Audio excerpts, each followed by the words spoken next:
একদিন হাল্ক ভাবল, আমি শুধু শক্তিশালী হলে হবে না, পড়াশোনাও শিখতে হবে। তাই সে সকালে গামছা কাঁধে দিয়ে গ্রামে পাঠশালাতে পড়তে গেল।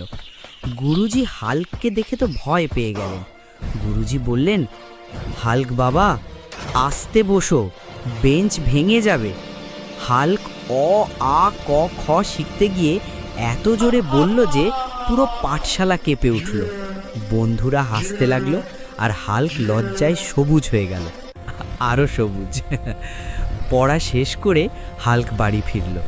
বাড়ির দরজার সামনে দাঁড়িয়ে জোরে জোরে চিৎকার, ও মা, দরজা খুলে দেখো, হাল্ক এসে গেছে। ও মা, মাগো, দরজা খুলে দেখো না, হাল্ক এসেছে। মা ভয়ে দরজা খুলেই বলল, আরে বাবা, চেঁচাস কেন, তুই তো আমারই হাল্ক। হাল্ক হাসতে হাসতে বলল, মা, আজ আমি পাঠশালায় পড়ে এসেছি। মা খুশি হয়ে বলল, আমার হাল্ক এখন শুধু শক্তিশালী না, বুদ্ধিমানও। শিক্ষা: শক্তির সাথে পড়াশোনা থাকলে হাল্কও ভীরও হয়।